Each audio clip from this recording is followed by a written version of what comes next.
that can support a more climate-informed decision-making by Ministers of Finance. And that's just the immediate perspectives. But we hope that by COP29 in Baku, we'll be able to come up with a more integrated regional stock taking of the role of finance ministers, the potential role of finance ministers in the region in navigating the transition, with some shared and common principles with country partners, but also some case studies of interesting policies that led to transformative change. These are the regional perspectives, and we can discuss that afterwards in the panel. Global perspectives as well. C3A is a global program, which means that there are opportunities to bring more of experience sharing between countries from different continents as well. And that's our intention through the first C3A annual symposium that will be organized in December 2024, this year, around the question of navigating the mid-transition period, so which is the current period we are in, where on the one hand, we have the positive news of low carbon technologies being cheaper and cheaper, but also all sorts of instabilities emerging out of the financial fragilities in the transition, the redistributions of jobs, and the redistributions of political power, of course, behind this structural transformation. So we welcome here country case studies around these issues. We welcome here cutting-edge research in the form of papers or thought pieces. And we will make our best in this symposium to facilitate this knowledge sharing between ministries of finance on this crucial issue of the mid-transition. So later in June, we'll issue formally a call for this symposium and welcome, of course, Central Asia to be represented heavily there. I will stop here.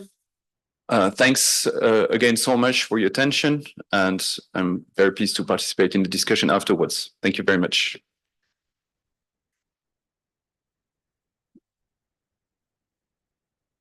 Thank you, Etienne, and thanks for underlining the critical role of the Ministry of Finance ecosystem in the climate discussion. Thank you very much for our opening panel for laying out the issues so clearly, and thank you. And I'd like to welcome our panelists to the stage. Thank you. So we're going to have a number of presentations now looking at different aspects of capacity building and financing. We're going to hear about climate-related processes such as NDCs and the UNFCCC. We're going to hear about different institutions like CARA, KDB, the Green Climate Fund and the World Bank, and also instruments for financing, carbon taxes, climate and carbon financing. So I'm still waiting for our panelists to join us, but perhaps we can turn to first virtual speaker who will join from the World Bank. And I'm hoping that Joe Pryor is online. I'm here, William. Can you hear me okay? Can you hear me, William? This looks good. Okay, well, let me just introduce Joe. He's a senior climate change specialist in the Climate Finance and Economics Unit in the World Bank, where he's currently leading the development of the State and Trends of Carbon Pricing report, which was recently launched. He has over 15 years experience in developing and implementing climate policy, working with both governments and the private sector. And Joe is joining us from Washington, D.C., so very grateful he could join us. So, Joe, you have the floor. William, are you able to hear me? Yes, we can hear you. And can you see my slides? Yeah. Fantastic. Well, thank you very much, and thank you for having me. And my apologies for not being able to be there in person. And so I'll give a bit of an overview today on carbon pricing, and there'll be two sections. The first will be around the fundamentals of carbon pricing, and the second will be on the state and trends of carbon pricing in carbon markets. Now, we're quite fortunate. The World Bank produces an annual report on carbon pricing in carbon markets, and we released this year's report last week. So we have results hot off the press to share with you today.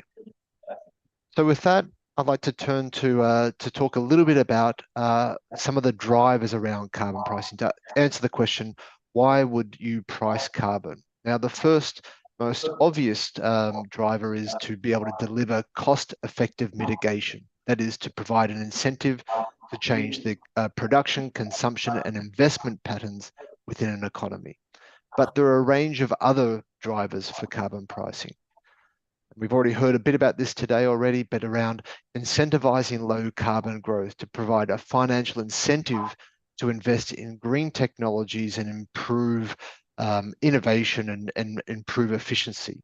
And this can also, depending on the type of instrument, be a potential source of international climate finance. A third element is around the potential to raise revenue. So increasingly so, governments are looking at carbon pricing as a fiscal tool. And this is increasingly important because environmental tax reform generally and carbon pricing in particular can be less distortionary than other ways of raising revenue, such as labor and capital taxes. The next one I wanted to highlight was around the potential to generate development benefits. So these are benefits beyond climate mitigation and include things like a good example here is as a result of reduced fuel combustion, improving or reducing pollution, improving air quality, which has associated health benefits. But there are a range of others, including promoting green jobs and also energy security, such as promoting a domestic renewable industry as opposed to importing fossil fuels. And the last one I wanted to highlight was the potential for regional and international cooperation. And the best example here is the potential for non-EU European countries that are looking for potential EU accession in the future and trying to align their domestic policies with that of the European Union. But one thing I wanted to finish on in terms of some of the drivers is that carbon pricing is an extremely useful tool to help manage transition risks. And one of the best examples of transition risks is the EU Carbon Border Adjustment Mechanism. And by putting a carbon price in place, there are a range of the things that I've just highlighted that help manage that potential exposure to the EU CBAM. And this includes encouraging improved emissions intensity, but also the potential to capture some of the revenue that would otherwise be paid to the European Union through the Carbon Border Adjustment Mechanism. Now, the second big question is, what is carbon pricing? Now, ultimately, carbon pricing is a tool that seeks to align the cost of carbon-intensive activities with the social cost of undertaking them. And to quickly work through a bit of a categorization, we have carbon pricing policies that we often talk about as direct or explicit carbon pricing. And there are three main instruments: a carbon tax, emissions trading system, or a crediting mechanism. Now, I'll talk about each of those in a bit more detail shortly, but I also wanted to highlight that there is a separate category called indirect carbon pricing. And these are instruments that have been put in place not for climate mitigation, but do provide an indirect incentive to emissions. And the best examples here are fossil fuel excise taxes and fossil fuel subsidies, which provide either a positive or a negative impact in terms of influencing consumer, producer, and investment decisions. And the reason for highlighting this is that even without direct carbon pricing instruments, economies can potentially already have pricing signals that are influencing economic choices. Now, our focus today is direct carbon pricing, and I'll just go through the three main types of instruments in a bit more detail. So all three instruments are up on this in this matrix. Carbon tax, which puts a price directly on greenhouse gas emissions that is usually set by the government. An emissions trading system, which rather than setting the price, sets a quantitative limit or a cap on greenhouse gas emissions, and the market sets the price based on the level of scarcity and the ambition and the number of allowances that are made available. Now, the third type of instrument is a crediting mechanism, and unlike a carbon tax or emissions trading system, rather than applying a polluter pays principle, it instead puts a value or a price on emission reductions. Now, again, this price is set by the market, but importantly, it requires an external source of demand. I'll talk a little bit more about that in the next few slides. Now, just very quickly, one thing I wanted to highlight, because this is one of the fundamental differences between an ETS and a carbon tax, is how prices are set. And you can see on the left-hand side is the largest emissions trading systems globally, and you can see quite a lot of volatility across these range of instruments in terms of how prices have changed as a result of both endogenous and exogenous factors. On the right-hand side, we see carbon taxes, and you can see a far more stable change in prices across time. And this is because they're set mostly in legislation and set by government. So a question that I'm often asked is which compliance instrument is best? And obviously it depends. And just to talk through some of the advantages of each, one of the big advantages of an emissions trading system is it provides greater certainty on an emissions outcome and can generally provide greater potential for regional or international cooperation. Both a tax and an ETS can provide cost-effective mitigation and provide local benefits, but a carbon tax tends to have an advantage due to the price stability, which leads to promoting business investment certainty. So they have a longer-term idea of what that price will be. Governments have a greater predictability on the amount of future revenue, and generally carbon taxes are simpler to implement. But ultimately, the choice of carbon pricing instrument is dependent on a range of factors, and particularly national circumstances, the policy objectives, and ultimately the political economy plays an important role. So very quickly on crediting mechanisms, as I mentioned, they incentivize emission reductions or removals as opposed to putting a price on emissions themselves.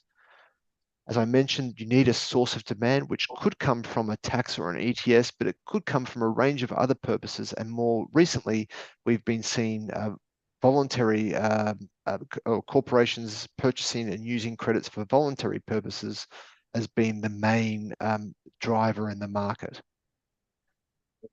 Carbon crediting mechanisms are particularly useful in sectors, activities, or regions where there are barriers to direct emissions trading systems or tax coverage.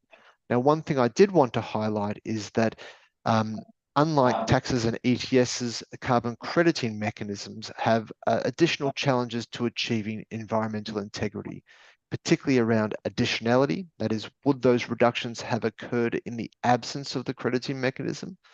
Permanence. This relates to sequestration projects such as forestry, then whether or not those removed carbon dioxide will be remain stored for a period of time. Will the forest still be there in 5, 50, or 100 years' time? And lastly, around double counting. Will those credits only be used by one person for one purpose? Now, I won't go into this in a lot of detail, but just to flag that carbon credit prices are determined by a range of factors, and they can include things like the type of project. Is it a renewable or forestry project? Where the project is located, and when the emission reductions occurred. And ultimately, purchasers, particularly in the voluntary market, need to ask themselves a range of questions. So last thing I wanted to highlight in terms of from a policies perspective is that there is a potential to combine multiple instruments. In fact, around 70% of jurisdictions that have an ETS or a carbon tax have multiple compliance instruments. Now, importantly, having multiple instruments can significantly increase the administrative burden and the transaction costs and increase the complexity of the regulatory environment. And most importantly, the majority of cases in which you have multiple instruments is as a result of trying to manage governance and jurisdictional barriers. And that is that it's usually as a result of different levels of government having different carbon pricing objectives and different policies. And we see this in the EU, Mexico, Canada, and Japan. So the purpose of having multiple instruments are essentially there's sort of three main drivers. The first one is around extending coverage. The second is around having a hybrid, potentially to have like a minimum price or a maximum price. And the last is, in the case of offsets, trying to extend to uncovered sectors. So with that overview, I wanted to move into a little bit around what the state and trends of carbon pricing and carbon markets is. And this, as I mentioned, comes from our annual report, which was released last week. Now, this is a global map of ETS and taxes that are either implemented or under consideration. And you can see there's a range of instruments that are currently in place. In fact, there are 75 instruments covering about a quarter of global greenhouse gas emissions.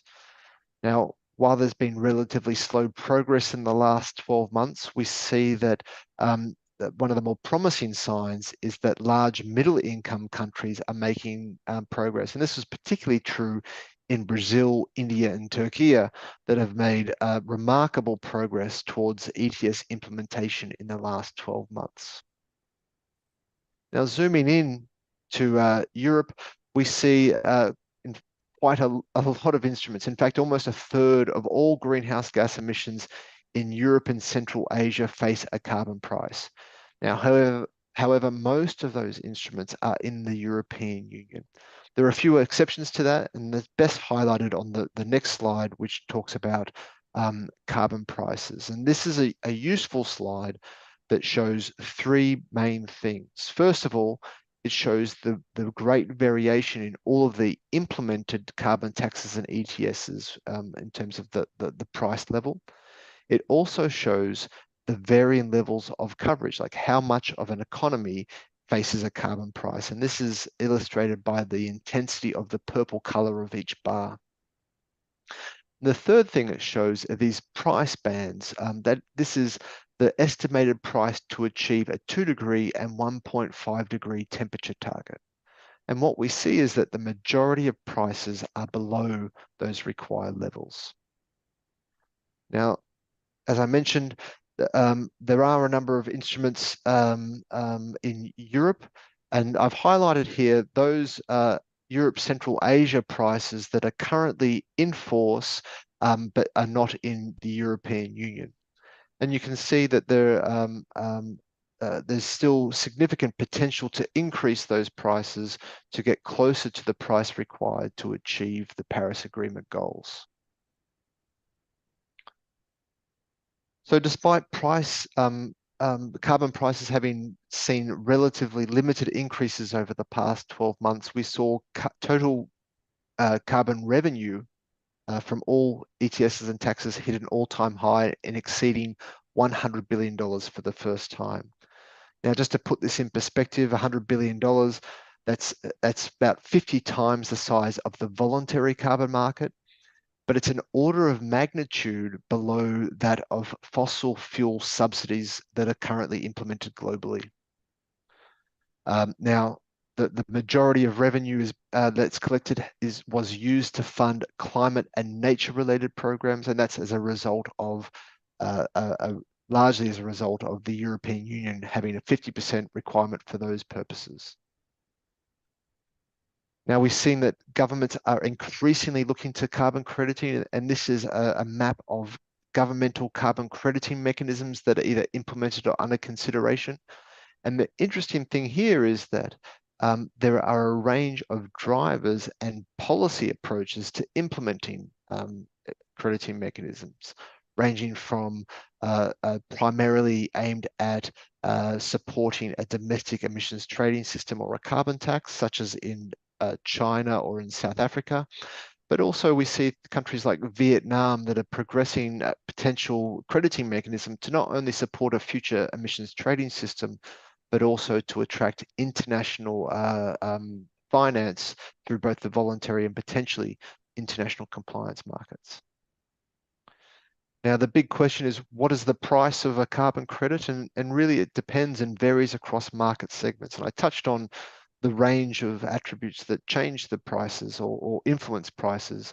But one thing that we've seen is that buyers are willing to pay a premium for credits with specific attributes. Now, one example on this chart is that we see that removal credits have a higher price. This is the orange line on the left-hand side, representing credits from sequestration from forestry projects, achieving not only a higher price, but a relatively more resilient and stable price over the last 12 months. The other thing we've seen is that over-the-counter prices held firm, that essentially they attract a premium compared to exchange-traded prices. And that's largely because of the greater flexibility that they offer purchasers in terms of trying to deliver a specific purchasing a strategy to potentially purchase specific types of units or specific vintages of units to achieve their voluntary climate commitments. So with that, I'll end there, and I'm happy to take questions or I'll turn it back to you now, William. Thank you very much.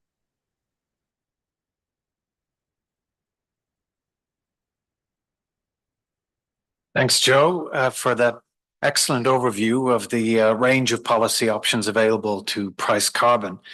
And we noted your examples and the 75 instruments now employed globally, covering a quarter of emissions. But we also heard your call for greater ambition to achieve global climate goals. Thanks so much, Joe. That was great.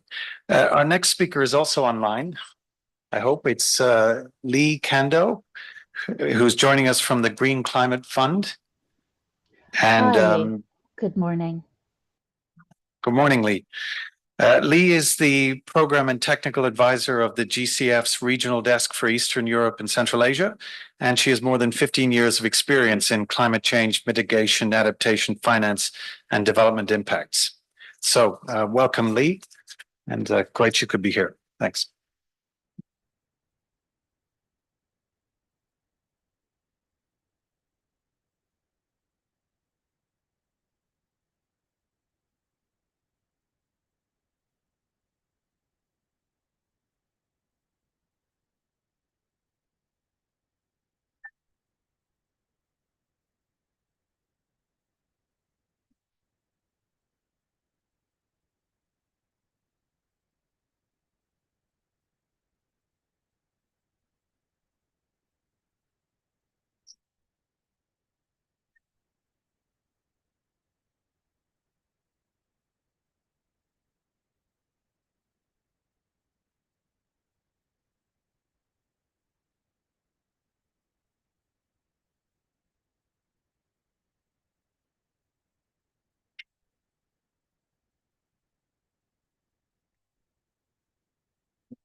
So Lee, do you hear us?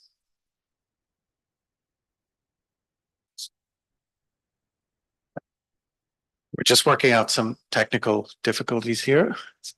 Hello, do you hear me? Yes, we hear you now. Hello? Do you hear me? Yeah. Yes. Hi. Oh, Hi. okay. Sorry, I started and I didn't realize. Let me share my screen.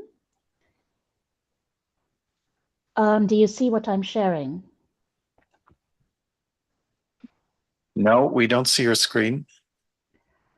Do you see this?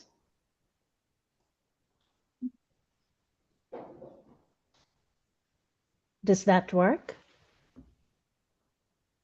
No, it doesn't seem to be working. I think we're just working on it. Okay. It says that the window is sharing. Okay. Do you see anything?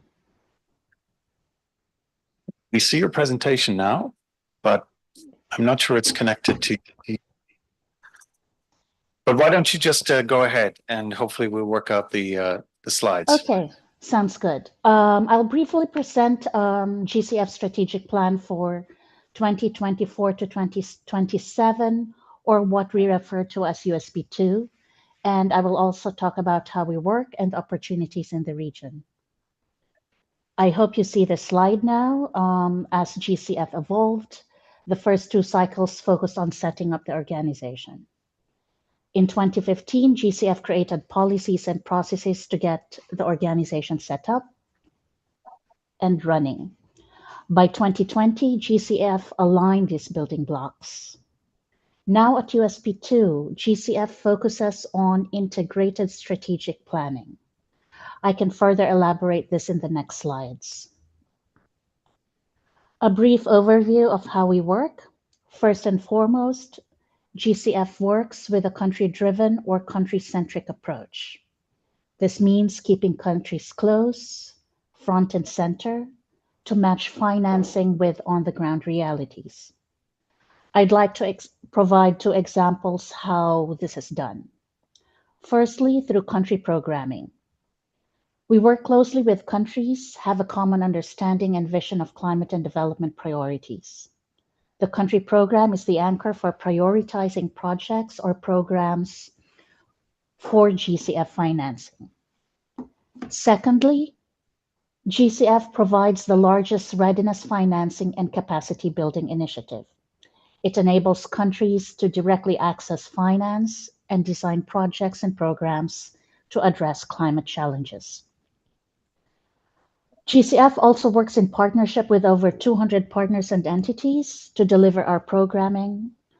We have a variety of financing instruments delivered through grants, loans, equity, and guarantees, leveraging on blended finance. GCF maintains a 50-50 allocation for mitigation and adaptation. And lastly, we have a high risk tolerance, whereby GCF supports early stage project development and innovation to catalyze climate finance.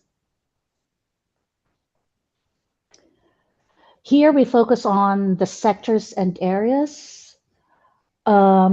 We reduce emissions from energy, transport, forests, buildings, and industries, as well as increased resilience in livelihoods, health, food and water security, infrastructure, ecosystems, and ecosystem services. How we catalyze impact. GCF's approach to climate innovation promotes the emergence, acceleration, and adoption of new climate solutions and the development of financing needed to catalyze impact.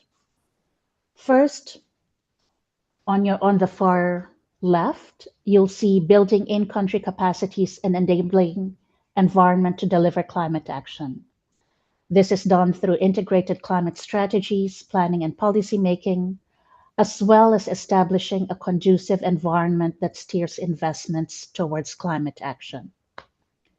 Secondly, accelerating and innovating by investing in new technologies, business models, and practices to bring new climate solutions to the market. This means providing early stage growth, financing, and supporting business incubators and startup accelerators.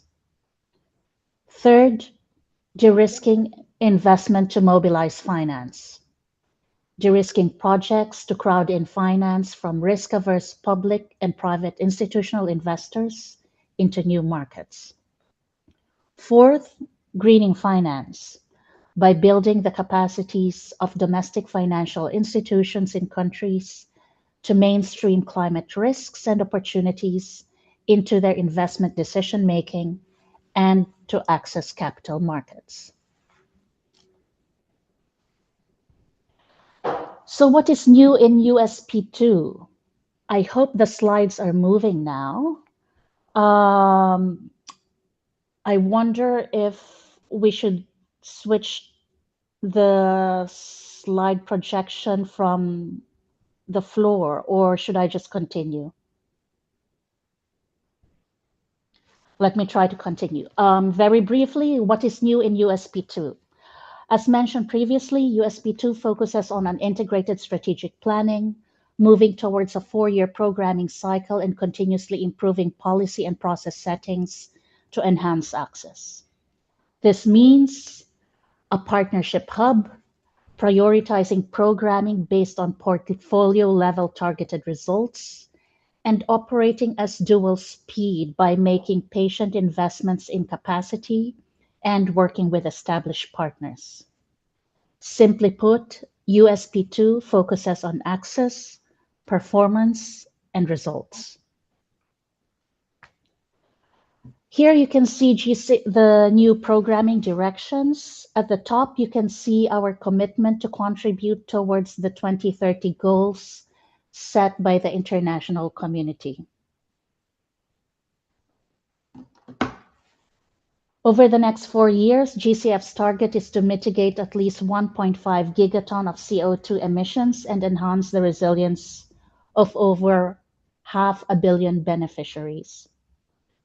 On the lower left, you can see 4 programming priorities which capture GCF's ongoing commitment to provide sustained readiness support for improving climate capacities, enabling environments and direct access, maintain a 50-50 balance of adaptation and mitigation funding over time, maintain a floor of at least 50% of adaptation financing to particularly vulnerable countries. Last but not least, increase the share of financing allocated through the fund's private sector facility. On the lower right side, you'll see a new set of 11 targeted results. So how is USP2 relevant for Central Asia? Let me briefly run you through the portfolio. The portfolio covers 17 countries, including 5 in Central Asia. We have Kazakhstan, Kyrgyz Republic, Tajikistan, Turkmenistan, and Uzbekistan. The region has one well-programmed country, Mongolia, who received around 450 million in GCF financing. Within Central Asia, Kazakhstan and Uzbekistan have the potential for substantive portfolio growth, considering current and future projects in the pipeline. In terms of allocation, the regional portfolio currently has a 75 to 25 ratio for mitigation and adaptation. Out of the 5 direct access entities, or DAEs, we have 1 from Central Asia, ARIS, from the Kyrgyz Republic. What does this mean considering the current programming directions? Let me summarize. Firstly, there is sufficient space to increase programming and investments with the GCF. Secondly, there are opportunities to accredit additional DAEs. Last but not least, Central Asia faces significant issues relating to adaptation and resilience to climate change, water scarcity, fragile ecosystems, among others. There is compelling climate story to increase these adaptation investments. Concretely, where are the opportunities for Central Asia? I have a couple of wins with lasting impact, and these include the readiness and preparatory support. Last year, to align with USP2, GCF's readiness program was revised to support emerging demands and maintain its fit-for-purpose approach.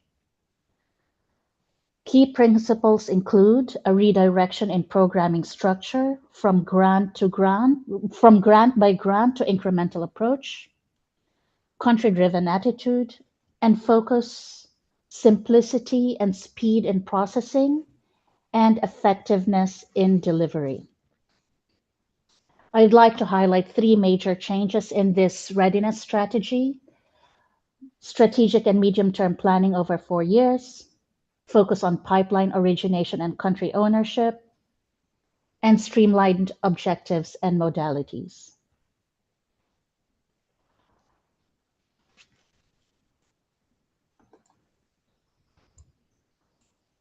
My screen stopped moving now. Okay, hopefully this works. Accreditation as a programming tool. There are multiple ways to engage with the GCF because strategic and specialized partners are needed to fill under-programmed regions and sectors.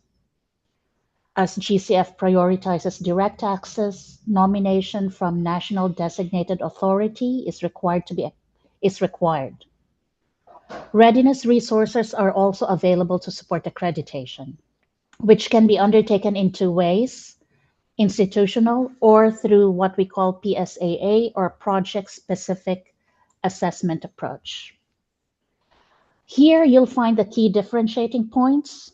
Simply put, institutional accreditation means a long-term partnership with possibility for accredited entities to develop and submit multiple funding proposals and oversee and implement multiple projects and programs.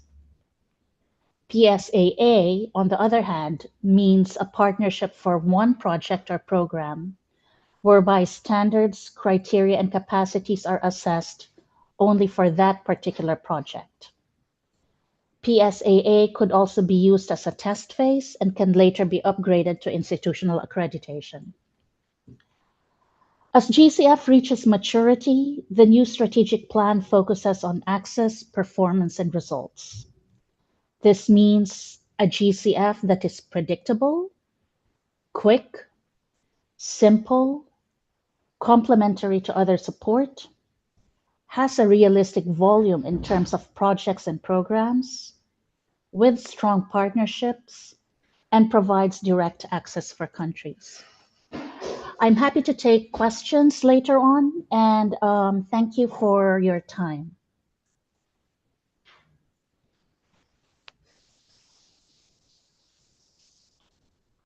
Thanks, Lee, for sharing with us the evolution of GCF and how they work, and for also your point about the fact that there are opportunities and space existing in the regional portfolio to increase investments for Central Asia.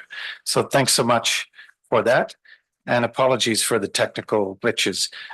Our next speaker is Andrea Campanagra. It's close enough. Thanks so much, Andrea, for joining us. Andrea is a Regional Collaboration Center Global Lead for the UNFCCC Secretariat. He brings over 20 years of international experience in sustainable development, agriculture, and environment, working as a researcher, negotiator, project manager, and analyst. And he's going to talk about the evolution of climate finance and architecture. Thank you. Thank you, Williams. Let me just, on behalf of the Climate Change Secretariat, thanks the government of Kazakhstan for the hospitality and the organization of this conference. I will use a few slides just to provide an overview of the climate finance architecture, which has been established under the Convention and the Paris Agreement. Oops. Okay. And climate finance has been identified since the adoption of the convention as one of the main important, if not the most important, means of implementation to support country efforts in meeting the objective, long-term objective of the convention. Has been regularly and largely debated. I think is one of the most debated negotiation items at each conference of the parties. I think is the one that count the most, the highest number of negotiation items in the agenda of the COP and the CMA. Parties has gradually over time established or achieved different milestones that brought us with the current climate finance infrastructure, what we have before us today. In 1992, at the adoption of the convention, GEF, the Global Environment Facility, was indicated as the entities to support, provide financial support for climate initiative, particularly on developing countries. Discussion continue with establishment of the Least Developed Countries Fund in 2001 to facilitate adaptation and emission reduction project, particularly for the most vulnerable countries, and so on and so forth, arriving at Cancun in 2010 with the creation of the Green Climate Fund and the adoption from developed countries of the commitment of the developed countries to mobilize $100 billion USD per year to address the needs of developing countries. The same ambition was reiterated at Paris with the adoption of the Paris Agreement. Developed countries committed to increase ambition beyond $100 billion US dollars per year. And we arrive today with pretty much well-structured architecture of climate finance architecture under the convention and the Paris Agreement, which is designed to mobilize, manage, and allocate financial resources to facilitate global climate action with a strong focus on developing nations. It is meant to support the long-term objective, the long-term goal of mobilizing $100 billion US dollars per year, with the aim to go beyond this objective. What are the key components of the architecture? Is the Green Climate Fund. We heard before the previous speakers, which serve as a crucial component within the UNFCCC financial mechanism, funding a variety of climate-related projects in developing countries. The Global Environmental Facility, again, continue to operate as a financial entity under the convention. The Adaptation Fund, which specifically targets adaptation projects in vulnerable countries and is financed through the proceeds from the Clean Development Mechanism. And it will be in future financed through the proceeds of the Article 6.4 market mechanism under the Paris Agreement and also through voluntary contribution. The Loss and Damage Fund, which has been recently established to address specific needs arising from adverse effect of climate change, providing support for recovery and resilience. And then the architecture also includes contribution from multilateral development bank, such as the World Bank and the Regional Development Bank, that significantly bolster climate-related initiative. We also have a wide array of bilateral funds from individual nations, and also contribution from regional entities like Regional Development Bank, and also some private entities that contribute to the global efforts in mobilizing financial resources. The architecture operates under the oversight of the Conference of the Party and the CMA. So all the funds that are just nominated annually report on their performance to the Conference of the Parties and the CMA, which takes stock of the activity implemented and provide new guidance for the operation of these entities.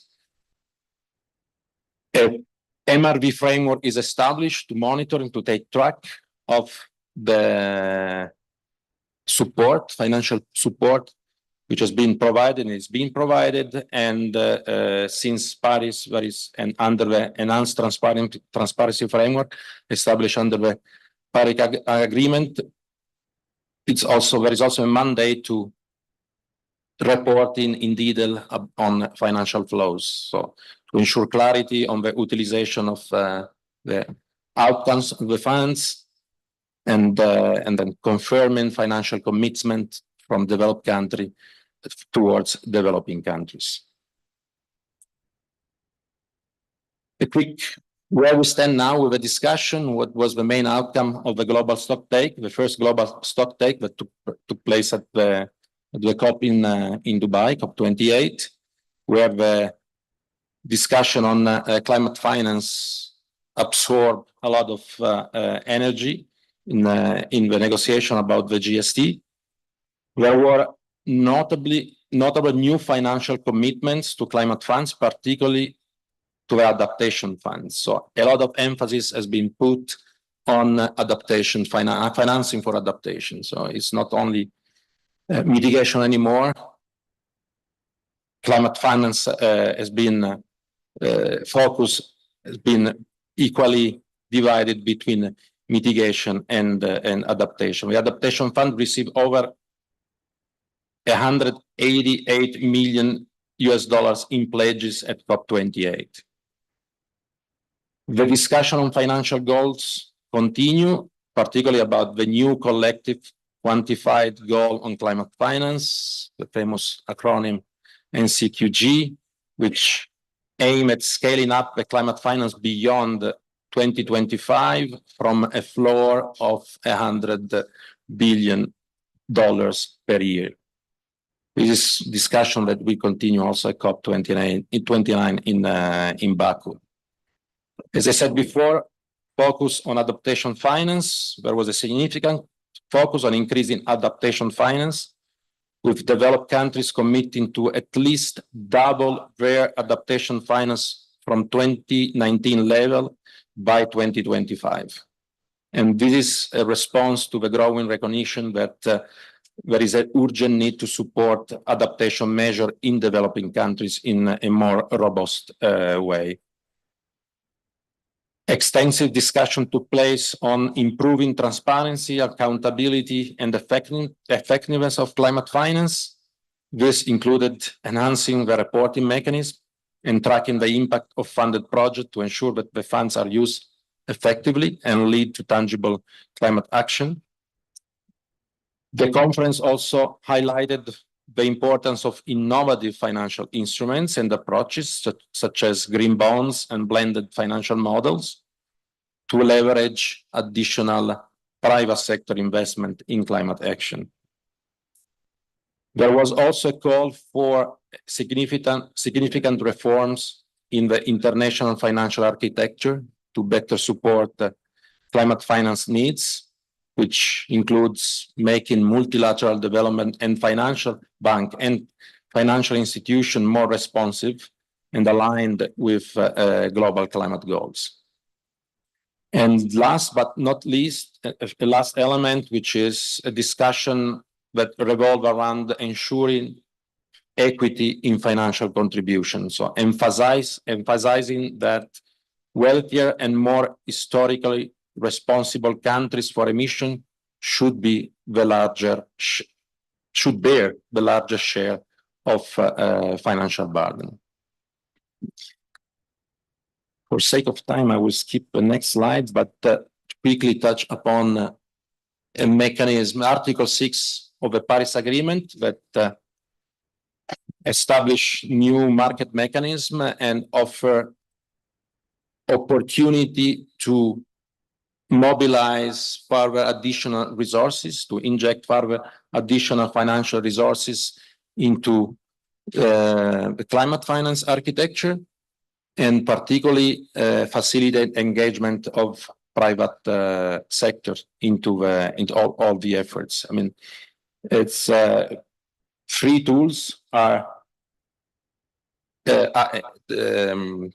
created under the Article 6 of the Paris Agreement, Article 6.2, which allow countries to engage bilaterally in exchanging mitigation outcomes and contribute to the implementation of their NDCs. Article 6.4, which is the new market mechanism, let's say the new CDM, that provide a robust infrastructure for high quality carbon credits, and then Article 6.8 that provide opportunity for countries to cooperate in but without relying on carbon markets and the trading of carbon credits.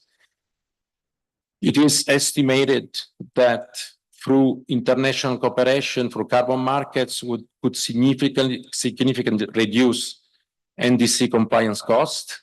So it's around 250 billion annually by 2030, and could also exceed up to $1 trillion by 2025. 83% of the country has identified the use of international market mechanisms as a mean of reducing greenhouse gas emission under the NDC. But I will stop here because the next panelist will cover more in detail on this matter. Thank you very much.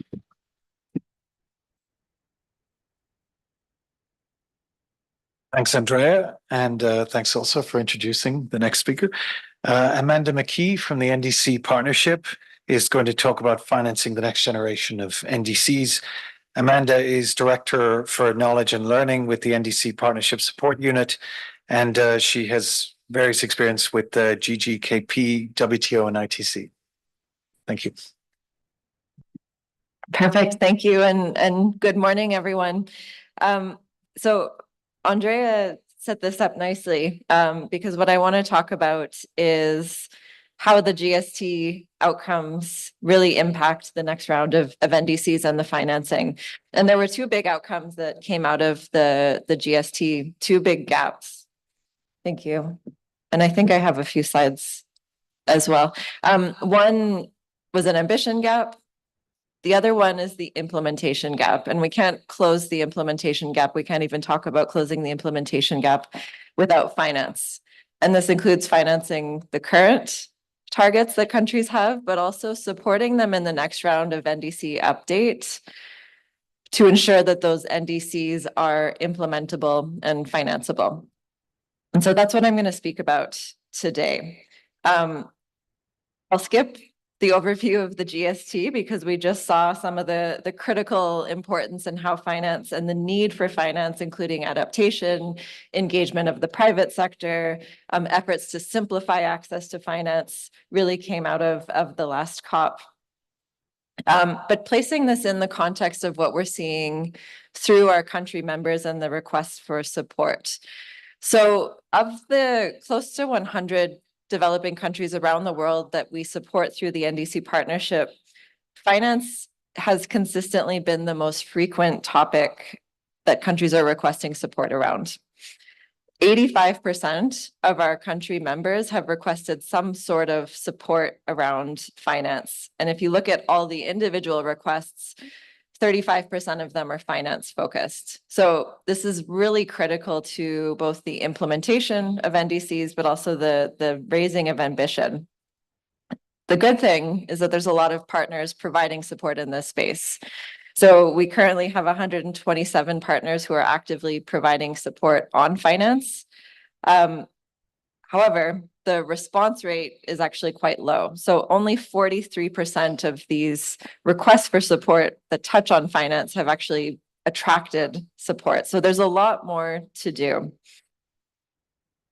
We heard from Lee earlier on some of the changes in the Green Climate Fund, and we've actually been working really closely together with the GCF over the past year to develop what we call a climate investment planning and mobilization framework.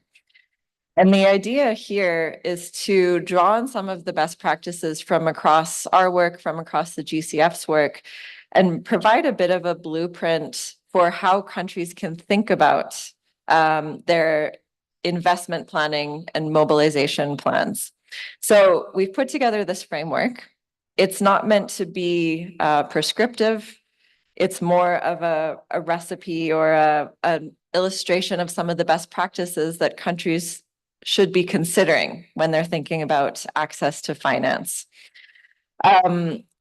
More importantly, it really develops a common language. So a common language across governments, development partners, private sector. One of the challenges that we faced when countries were coming to us with requests for support around investment planning we would bring these requests to different financiers, to different development partners, and the answers that we got were, this is too detailed. This is not detailed enough. It doesn't include the right details. It's not in the right language. And so what we've tried to do with this framework is really lay out some of the elements that countries should consider.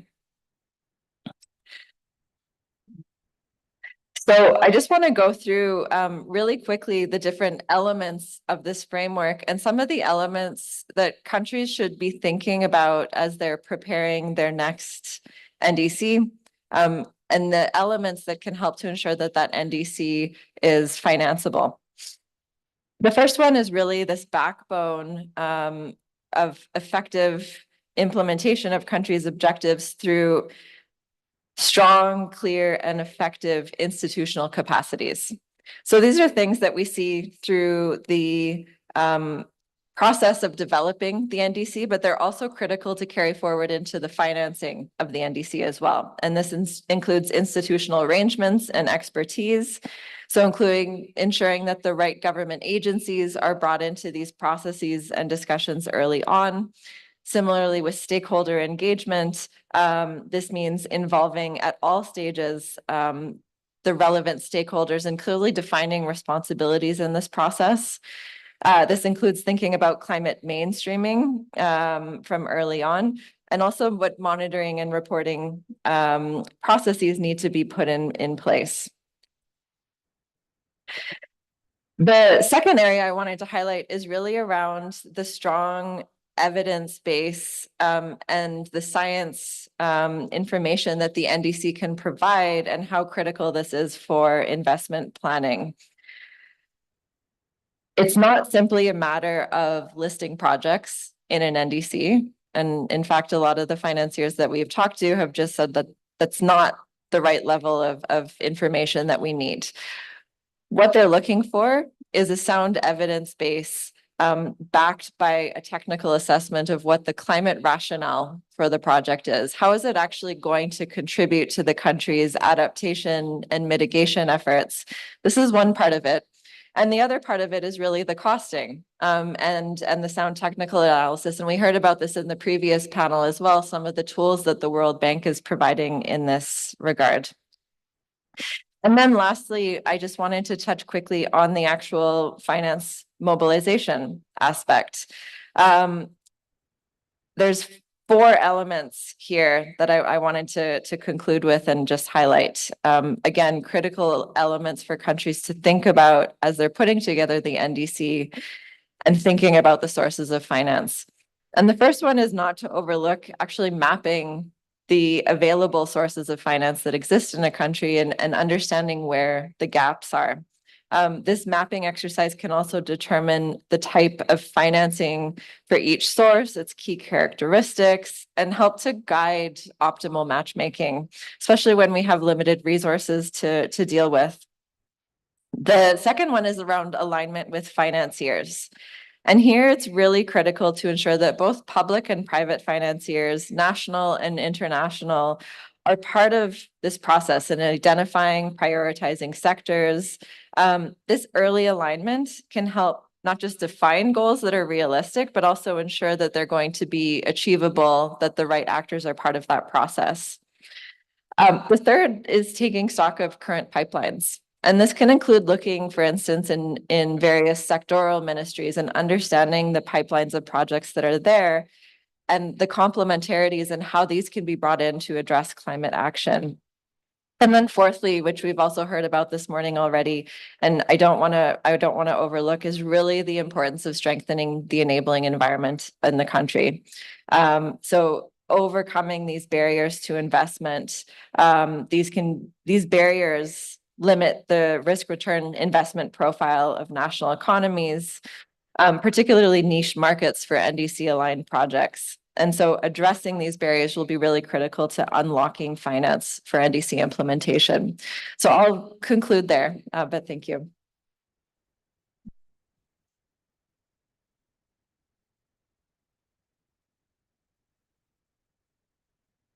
Thanks, Amanda. Very nice overview. The next speaker is Altina Arapova. from the Asian Development Bank. Altaina is an economist in ADB's Central and West Asia Department. She works on country partnership strategies, the macroeconomic update of the region in the Asian Development Outlook, regional cooperation and integration initiatives under the CARAC program. This is ADB CARAC. Thanks.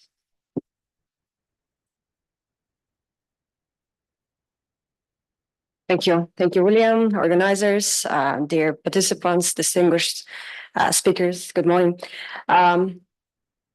Yesterday, our regional head, Ms. Laziza Saber, mentioned about another CARAC, ADB's CARAC program, which stands for Central Asia Regional Economic Program, Cooperation Program. And today I would like to introduce more about CARAC and its climate agenda.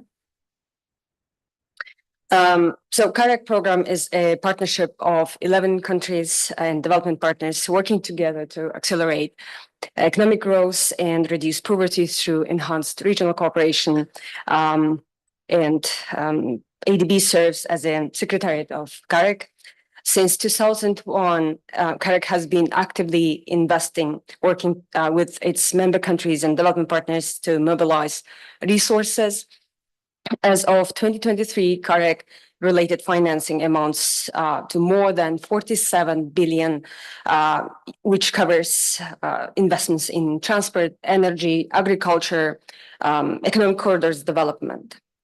So there are 5 main clusters that the CARAC program focuses on and 2 cross-cutting pillars.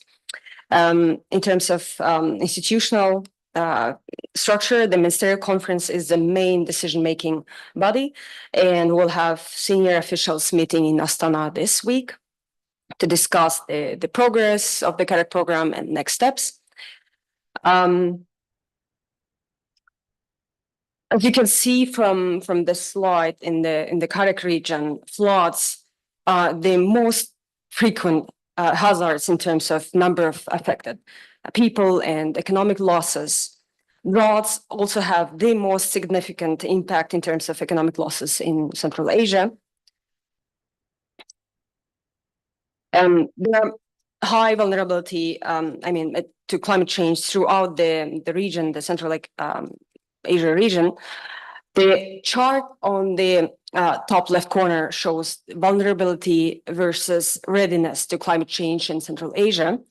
And the histogram, the yellow bars, the higher, the more vulnerable the country is, and the dots, the lower, the less ready the country is in terms of necessary policies, infrastructure, behaviors in place to prepare for and recover from climate impacts. As we can see, the gap is huge in specific countries. For example, Afghanistan, Pakistan, and Turkmenistan. Readiness is also low in Tajikistan, Kyrgyz Republic, and Uzbekistan.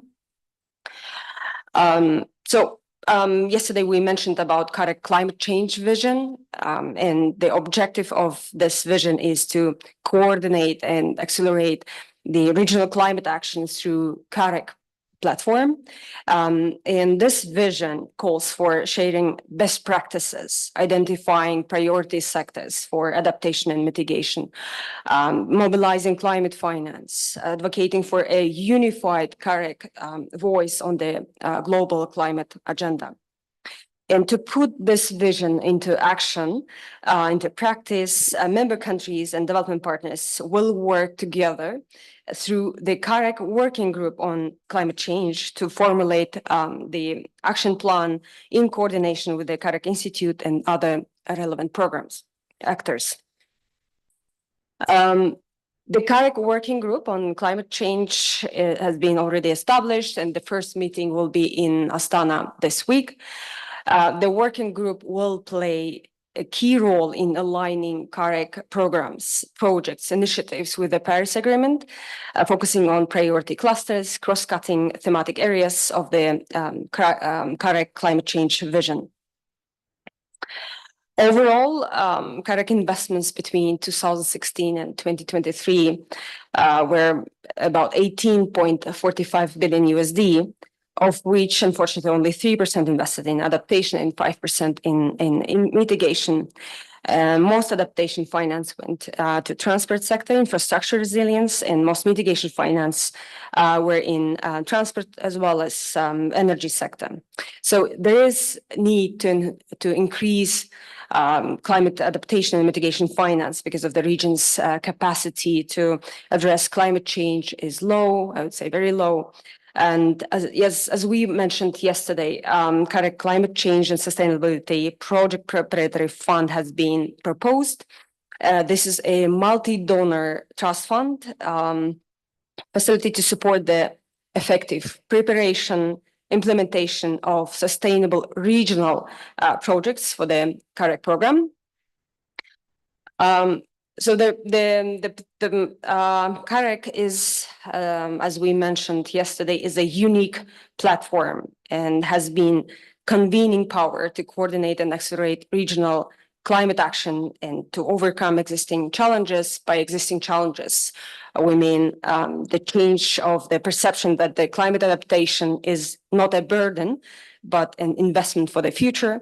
And development partners needs to work as a group to invest in critical infrastructure, and development partners also need to have a joint position and can be supported by the CAREC platform.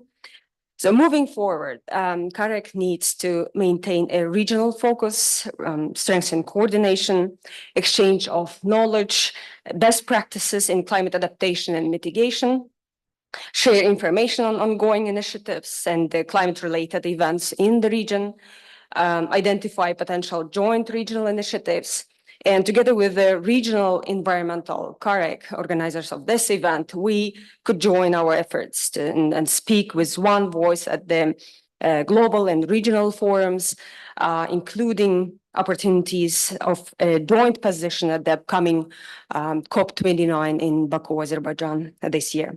So I'll stop here. Thank you so much for your attention.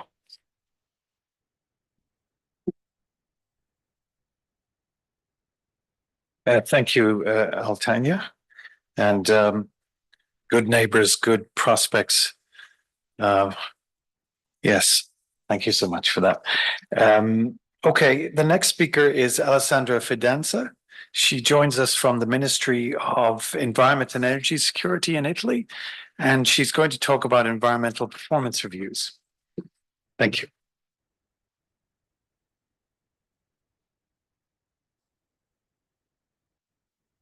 Thank you very much. Thank you very much again to the organizers of this very successful event. I'm a senior expert at the Italian Ministry of Environment and Energy Security, but I'm also the vice chair of the UNECE Committee on Environmental Policy and a member of the UNECE Environmental Performance Review expert group. So let me start by answering the question raised by Zafar this morning. You asked if we had a rest. So for what concerns me, the answer is no, because in my hotel there was a huge party in my in the same floor. But unfortunately, I was not invited. So the hotel management decided to move all the non-invited guests to another floor at around 3 a.m. So apologies, I'm sleepy and I drank many coffees. So that said, let's start by discussing UNECE environmental performance reviews.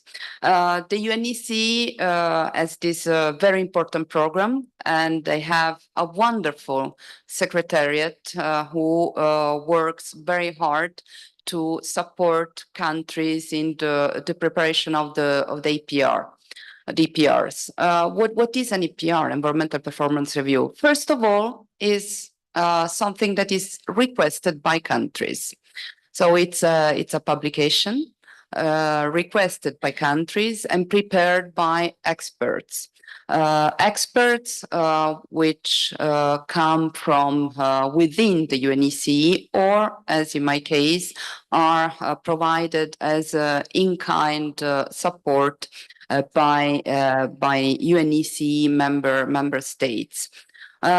Why this is important? This is important because it shows the willingness of reviewed countries to understand where they are and where they could improve with regards to several sectors.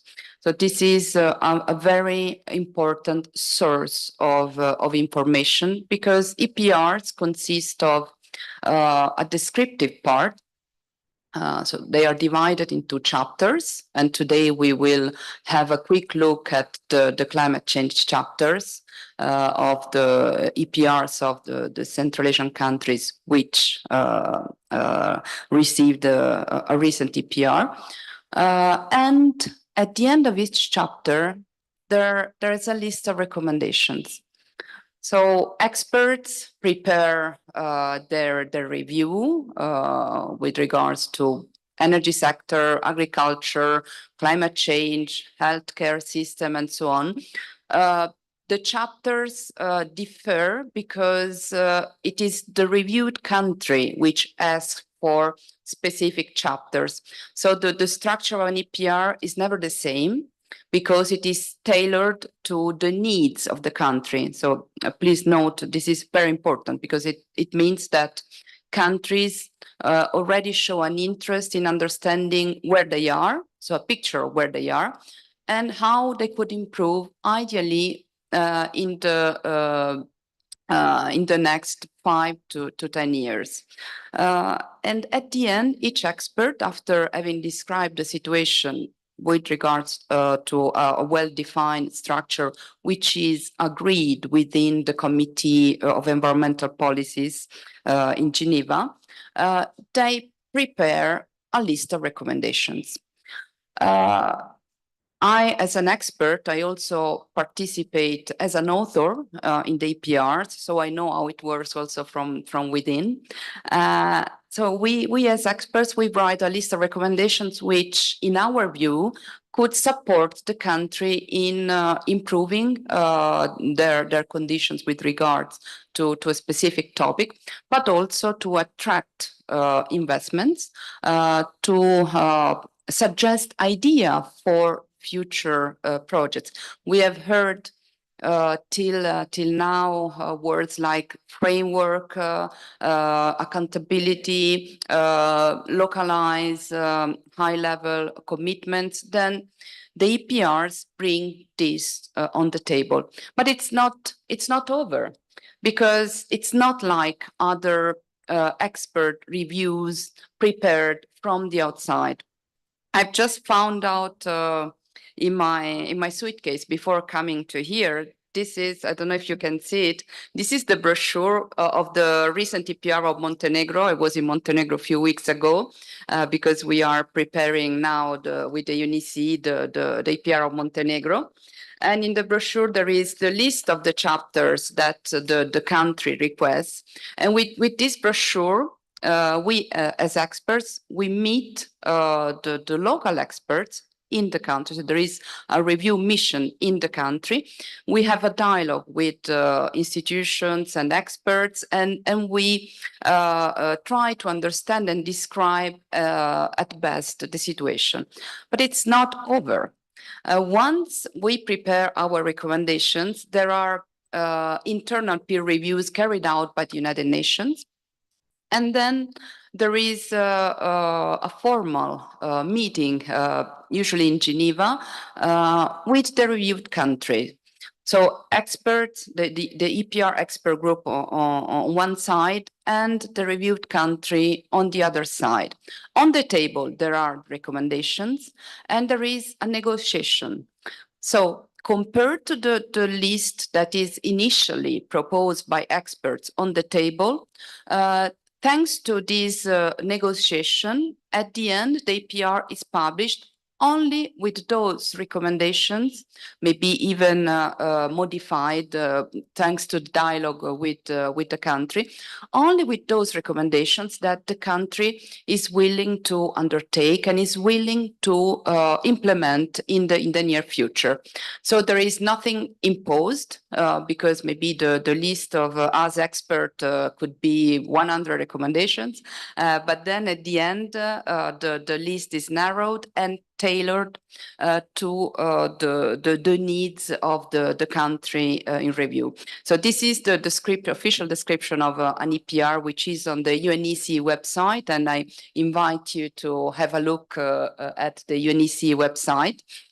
The latest EPRs of Central Asia, and I had the honor and pleasure of being one among the authors, are Kazakhstan in 2018, and I authored the chapter on climate change. Uzbekistan 2019, this is the date of the review missions, but then the publication takes place usually 1 year after, because there is a long process of peer review and negotiation.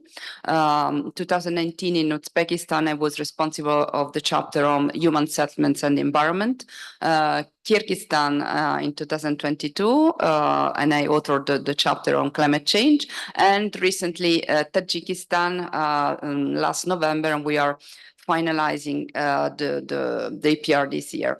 Unfortunately, I don't have the picture here of the EPR of Kyrgyzstan because it will be soon released. The Tajikistan one is the previous one. The Turkmenistan one is the very old one, and we very much look forward to coming to Turkmenistan to carry out together an environmental performance review, bearing in mind that whatever the experts will write in the recommendation list will be then negotiated with the country to understand what is really feasible, because we cannot ask the moon. We need to find what is concretely applicable. So let us go very quickly through the recommendations taken from the climate change chapters of a few reviewed countries. We heard about policy framework. In the recommendations for Kazakhstan, for instance, there were develop and adopt national adaptation plans, integrate climate change into sectoral policies, plans, and programs, and look at the list of sectors.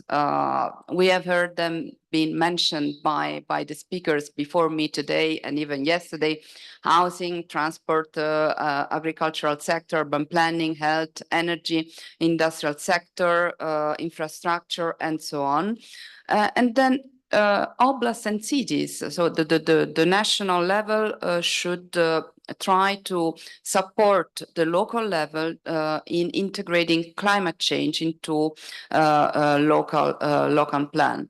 Again, strategic environmental assessment, it is a very important tool. We will not discuss specifically about SEA, but you all know how important SEA is.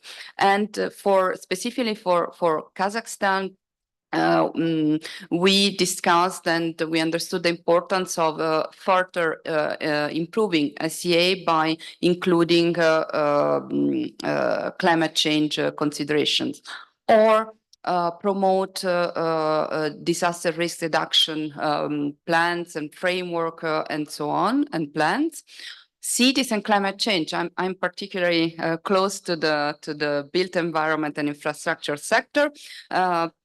It was interesting to understand the importance for Kazakhstan to support cities in improving their plans with regards to climate change, and maybe considering the opportunity of develop and adopt a sustainable energy and climate action plan in line with the European Covenant of Mayors.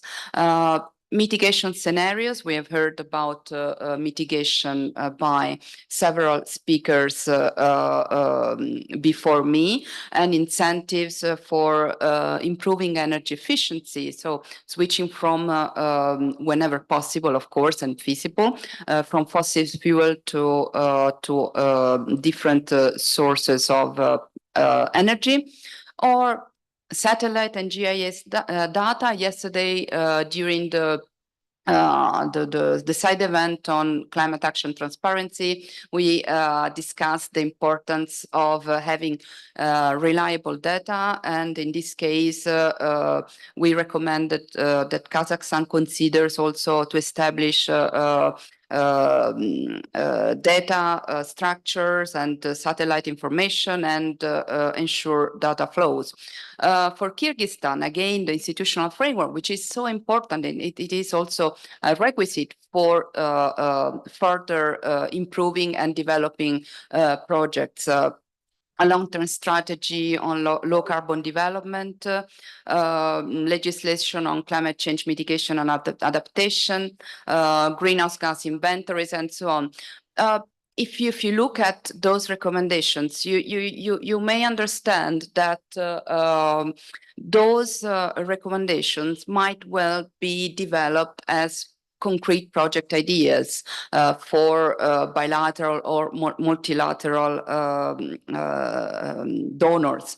And not only that, the assessment which is contained in the corresponding chapter can be used as a framework for establishing how to implement those projects.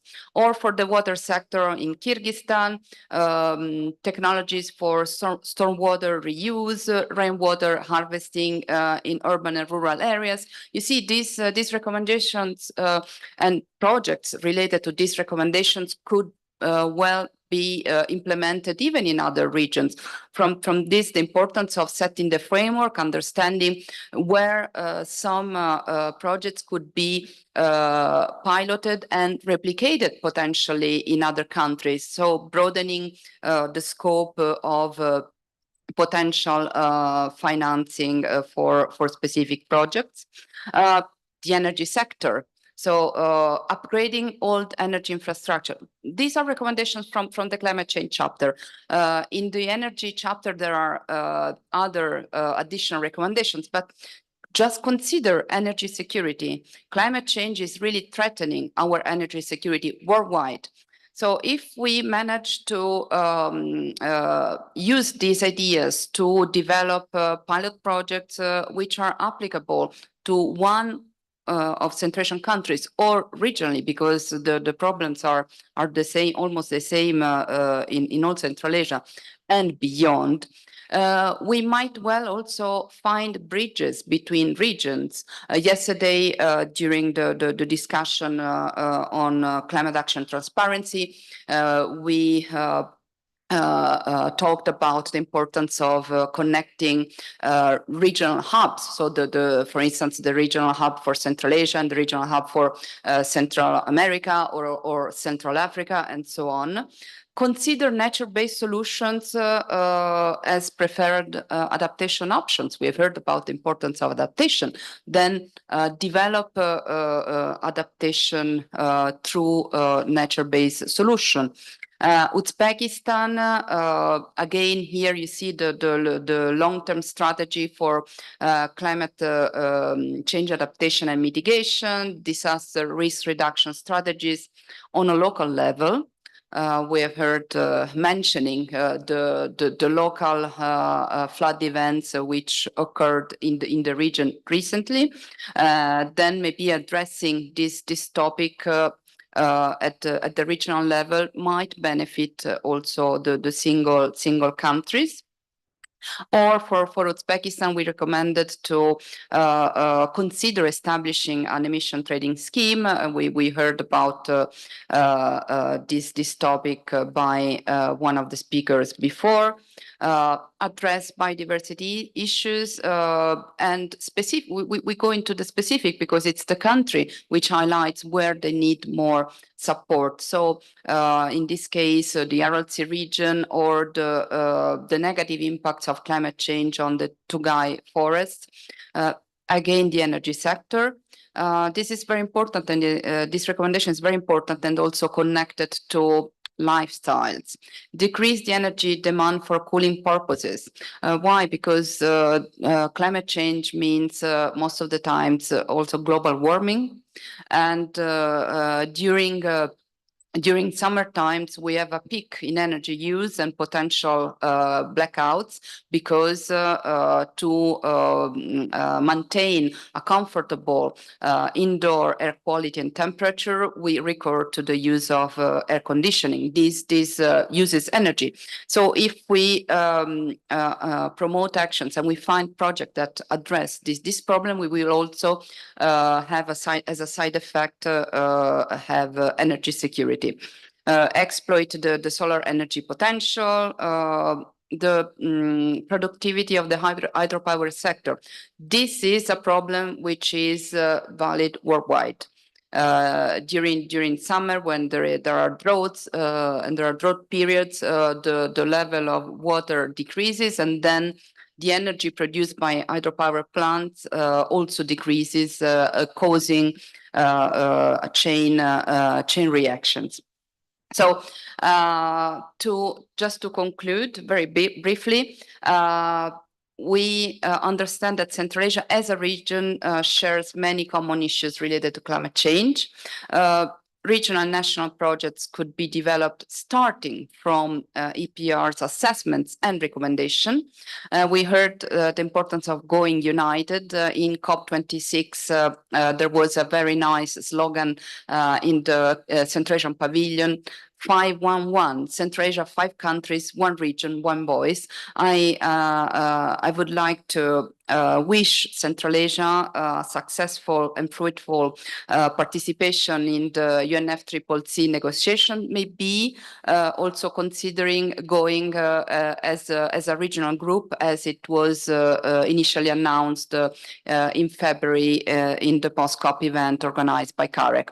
Let me conclude by congratulating CAREC on the successful organization of this event. I participated in Almaty in the first conference in 2018. I'm very happy to still be here with a lot of friends and colleagues.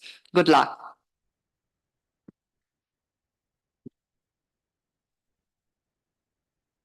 Okay, thanks so much, Alessandra, and thanks for sharing those Central Asian examples from the environmental performance reviews. And sorry about the party invite. So our final speaker, and bringing the session to a close, is Rijks Bosch, who's a climate adaptation advisor with Dutch Green Business, and he's going to talk about carbon financing as a source for adaptation. Thank you. Today I'm standing here with a different cap than yesterday, now from representing the private sector for carbon investments. When we speak about carbon financing, there are different directions in the carbon markets. Each market has his own specifics to offer, and it's about the governments to leverage between the markets and create supporting operations for the voluntary markets. About I will focus on.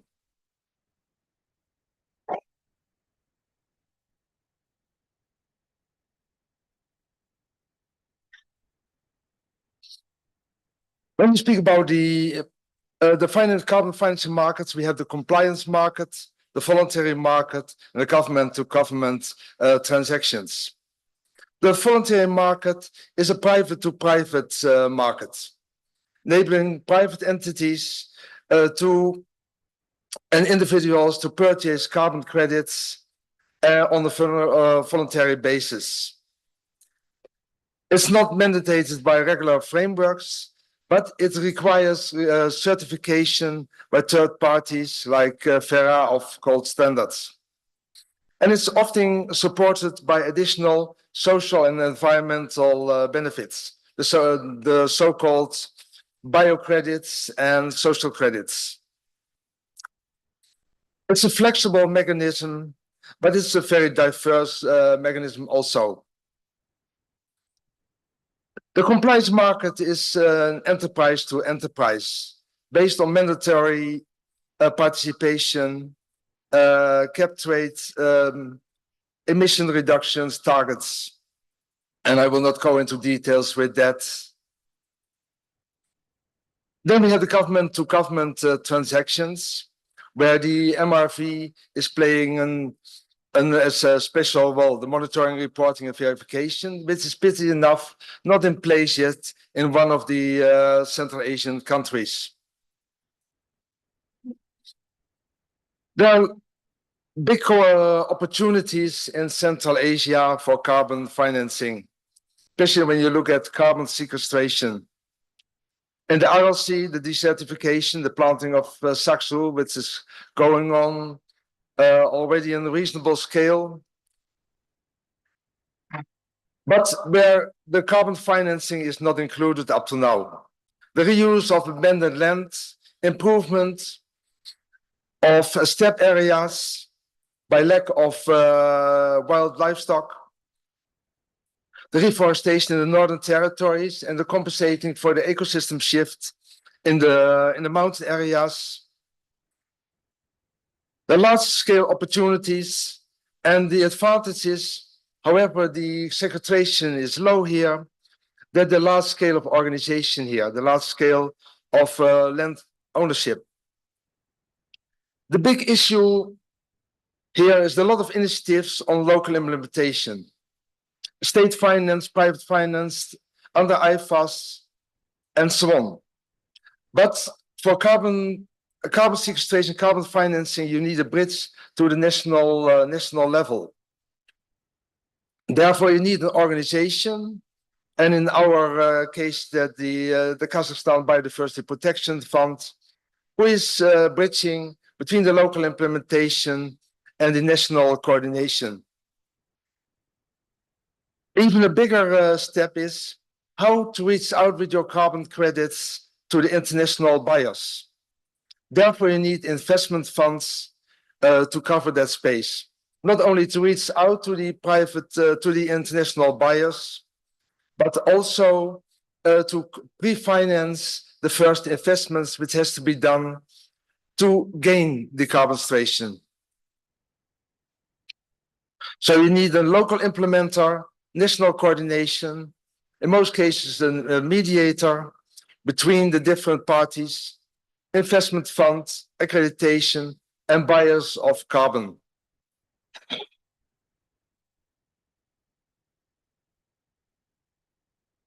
Carbon financings,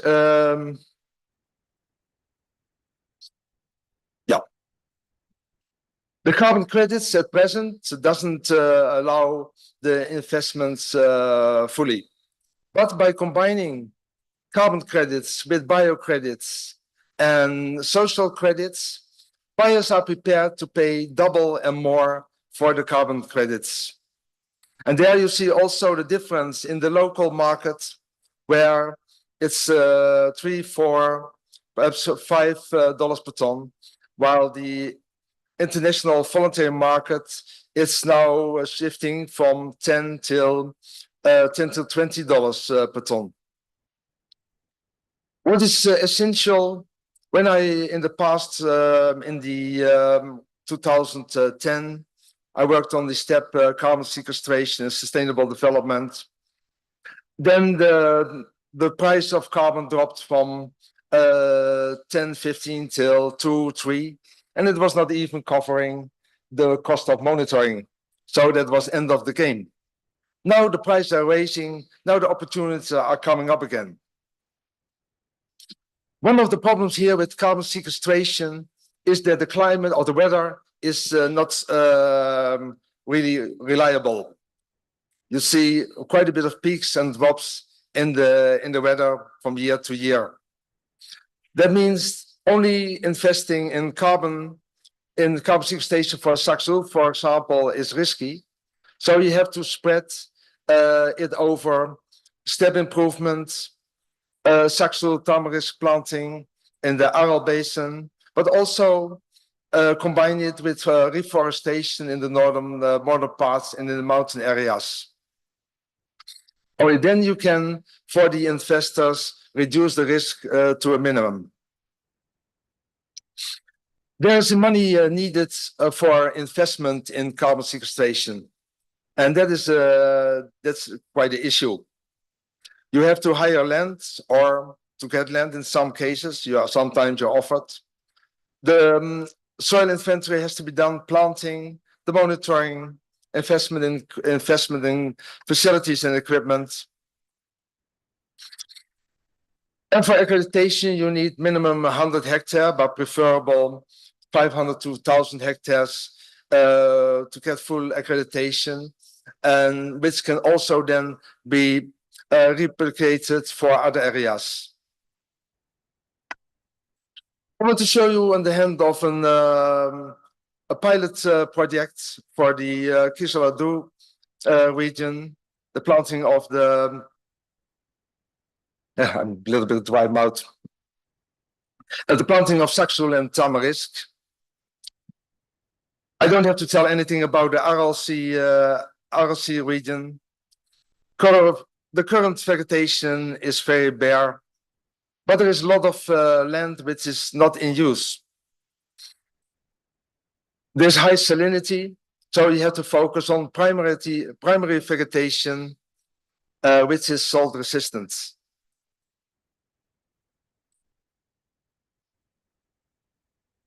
The policy has been changed quite a bit. The ecosystem is collapsing, and there are severe climate alterations for the region. So with the carbon sequestration, you have to match with environmental degradation, soil salinity, biodiversity loss, public health issues, economic decline, and water scarcity. Of course, you can't match all these things at the same time. So you have to take a starting point. And Saxul and Tamarisk are primary vegetations on which you can build. The focus at this moment in by the Saxul and the Tamarisk planting is on the planting, but actually it's the starting point. It's about the economic reuse of the land in future. And therefore a lot of work had to be done. And also through the economic reuse, you can severely increase the carbon sequestration.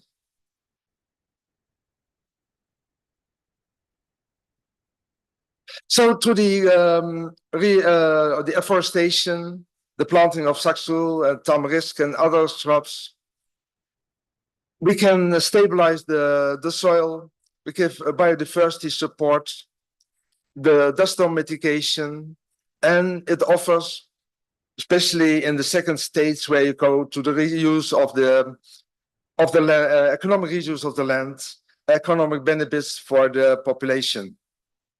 And that also is doubling, tripling the value of the carbon credits. Here you see the carbon sequestration potential, which we calculated. The beginning is slow, but you have to find a partner who is willing to invest in the first planting and all the work which is around.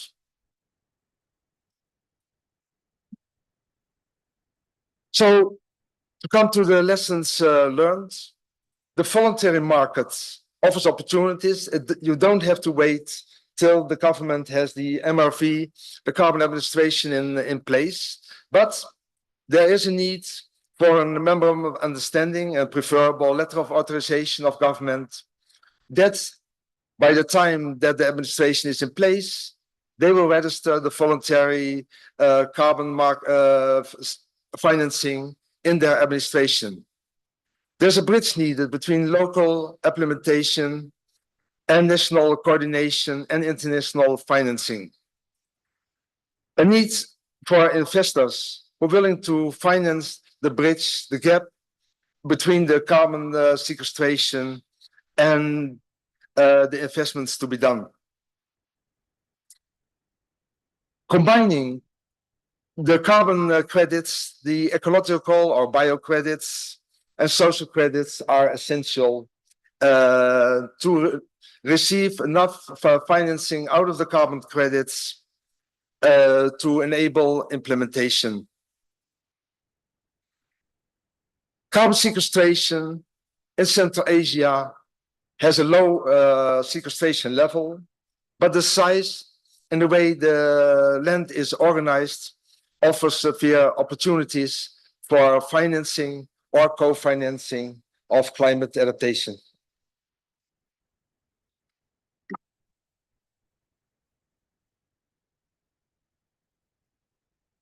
Thanks so much, Rex, for that and for highlighting the opportunities for carbon financing from carbon sequestration. Vladimir is urging me to conclude, but let me just say that the speakers did a great job in outlining the different elements and aspects of the climate finance system, how it fits together with other mechanisms and processes, the actors that are relevant for Central Asia, and the instruments that can be used to tap. And there's been a lot of material, and there's an opportunity to further reflect on that and discuss in the parallel sessions that will follow at 11:30. And those include the discussion of NDC 3.0, which will be in this room. There'll be 2 Coalition for Capacity on Climate Action sessions, one on green innovation pathways with Anna Murphy, and one on climate-related fiscal and financial risks with Etienne and Dave Knight. And then there'll also be a session on the NAP process, mainstreaming human mobility with the International Organization for Migration. So once again, thanks so much to our speakers. Thank you. Sure.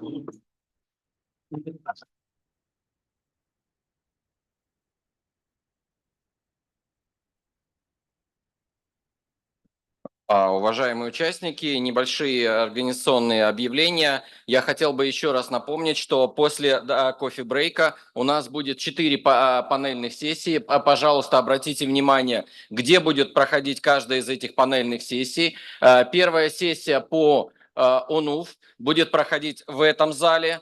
Сессия по зеленым инновациям и углеродной нейтральности будет проходить в VIP-митинг-холл, который располагается на 1 этаж ниже.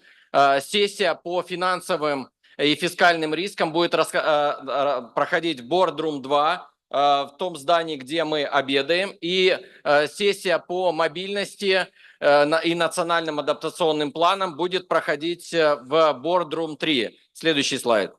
И я хотел бы вас всех пригласить в период обеда на игру. Интерактивное моделирование Nexus подхода с рассмотрением водно-энергетической и продовольственной безопасности, которая будет организована в период обеда в холле нашей конференции. Вот эти очаровательные девушки, вот такой стол, чтобы вы быстрее смогли найти, где это находится. Спасибо, и выходим на обед. На кофе-брейк, извиняюсь.